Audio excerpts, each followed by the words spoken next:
بسم اللہ الرحمن الرحیم. اسٹیج پہ تشریف فرما ہمارے سیکرٹری تعلیم اور علمی ادبی ذوق رکھنے والی انتظامی شخصیت جناب سردار ظاہر عباسی صاحب، ان کے ساتھ آج کی اس تقریب کی روح رواں معروف سماجی و سیاسی رہنما،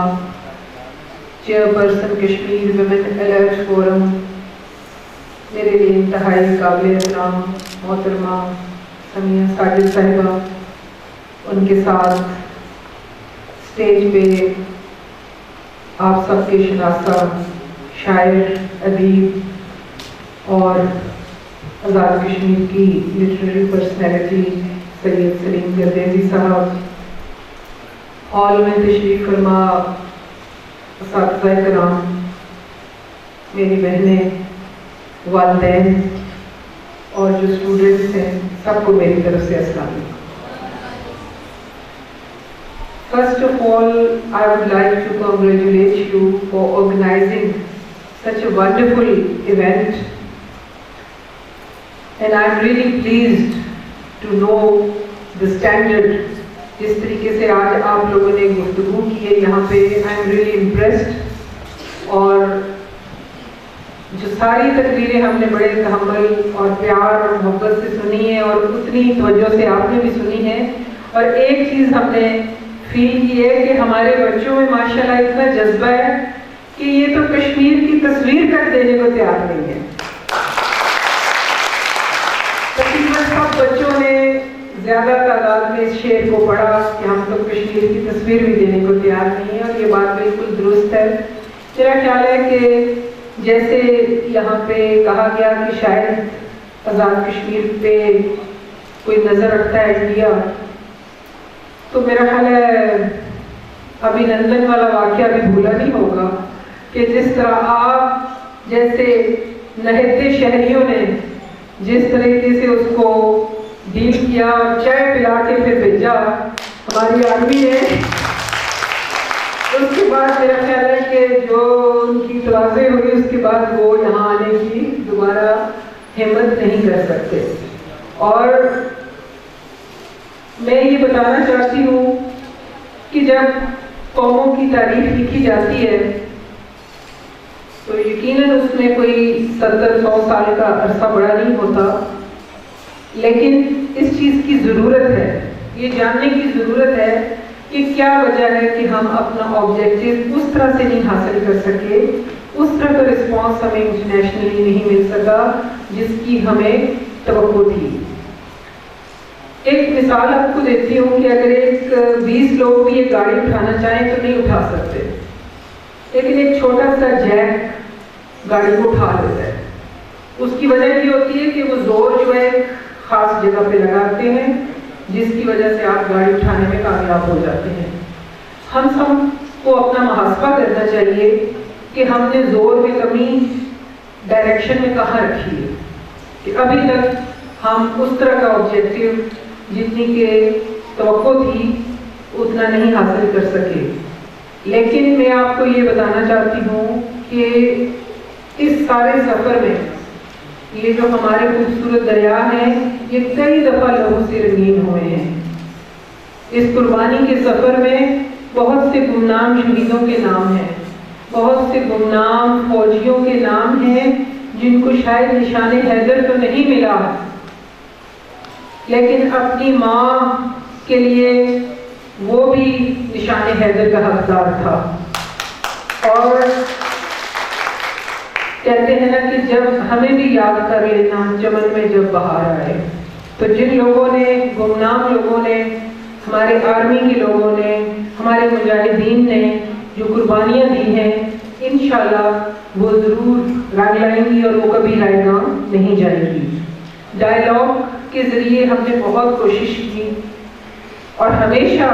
اس کو سیبوٹاج انڈیا کی طرف سے کیا جاتا ہے، اور انٹرنیشنلی بھی ہمیں اس طرح کا رسپانس نہیں ہے جیسے کہ ایسٹ ٹیمور کے لیے، آئرلینڈ کے لیے، اور بے شمار ایسے کنٹریز جن کے ایشوز بہت بعد میں معرض وجود میں آئے لیکن وہ حل ہو گئے، لیکن کشمیر ابھی تک انفنشڈ ایجنڈا UN کا موجود ہے۔ تو سمپل سی بات ہے، پلیبیسائٹ کروائیں، لوگوں سے ان کا رائے پوچھیں، اور انشاءاللہ جو ہے ہماری منزل جو ہے وہ زیادہ دور نہیں ہے۔ لیکن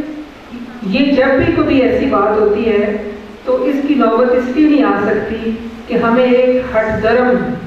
دشمن کا سامنا کرنا پڑتا ہے، اور جو تمام قربانیاں جاننے کے باوجود یہ انہی کا ایک لیڈر تھا جس نے کہا تھا کہ we don't believe in forced marriages and forced unions۔ اور بہت پہلے میگلین البرائٹ کے فادر نے کتاب لکھی تھی، جوزف کاربل نے، جس میں اس کا نام ہے ڈینجر ان کشمیر۔ اس نے بھی ذکر کیا کہ کشمیر کو زبردستی محکوم بنایا گیا ہے، کشمیری اپنا پہلے دن سے ہی پاکستان سے الحاق چاہتے ہیں، اور ابھی یہ جو 370 اور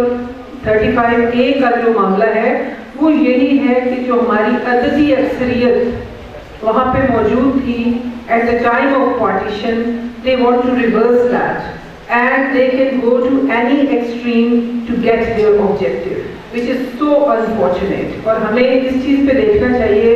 ہمیں دنیا کو بتانا چاہیے کہ آپ جب معصوم بچوں پہ پیلٹس گنز استعمال کرتے ہیں، جب آپ ہاف وڈوز کو جن کو معلوم نہیں ہے کہ ان کے شوہر زندہ ہیں یا شہید ہو چکے ہیں، جو ہزاروں یتیم ہیں، جو میس گریوز کا ایشو ہے، جو لائن آف کنٹرول پہ رہنے والے لوگوں کا درد ہے، جو روز جیتے ہیں اور روز مرتے ہیں، اور ان کو میں سمجھتی ہوں کہ اگر ہماری پاکستان آرمی نہ ہو تو ہمیں جس طریقے سے تحفظ دیا جاتا ہے، جس طرح سے ہمارے زخمیوں کو ایویکویٹ کیا جاتا ہے، اس کی مثال نہیں ملتی۔ میں سمجھتی ہوں کہ ہمیں اپنی پاک فوج کے لیے بھرپور تالیاں بجانی چاہیے اور اس کے جذبے کی قدر کرنی چاہیے، اور انشاءاللہ کشمیر کے یہ بچے اور جو جنریشن اس وقت یہاں پہ موجود ہے وہ پاکستانی فوج کے شانہ بشانہ لڑیں گے، اور ایک دن جو اپنا مقصد ہے اس کو اچیو کرنے میں وہ کامیاب ہوں گے۔ اب یہ ہمارا فرض ہے کہ ہم اس پہ کس ڈائریکشن میں چلیں، اور میں بڑی خوش ہوئی ہوں آپ کی، چونکہ میں خود بھی ایجوکیشنسٹ رہی ہوں، آئی انڈرسٹینڈ کہ آپ لوگوں نے جیت ہار جو ہے وہ کوئی بڑی بات نہیں ہوتی، اور سب کو پرائز بھی نہیں مل سکتا۔ ماشاءاللہ 46 سے زیادہ پارٹیسپینٹس تھے، تو پرائز تو صرف 3 لوگوں کو ملنے تھے، لیکن ہم آپ کے جذبے کی قدر کرتے ہیں کہ جس جذبے سے، جس انٹرسٹ سے آج اس ہال میں موجود تمام لوگوں نے اس کو اپریشیٹ کیا، اس کو سنا۔ اور میں یہ سجیسٹ کروں گی کہ جو لٹریری سوسائٹیز ہیں، سیکرٹری صاحب یہاں پہ موجود ہیں، ان کو یہ مسٹ قرار دیا جائے، کیونکہ جو بھی علمی ادبی سرگرمی ہے وہ وہیں سے یہ جنریٹ ہوتی ہے، کیونکہ school is the nursery. The first prime years of your primary life is a time when you can become multilingual, you can learn anything جب آپ پرائمری سے پہلے ہوتے ہیں، اور وہ ٹائم ہوتا ہے کہ آپ کو آپ کے ایپٹیچیوڈ کے مطابق نرش کیا جائے۔ اور میں جو یہ اساتذہ آئے ہوئے ہیں، مجھے ایسے لگتا ہے یہ کوئی شفیق جیسے والدین نہیں ہوتے، اپنے بچوں کے ساتھ آ کے بیٹھے ہیں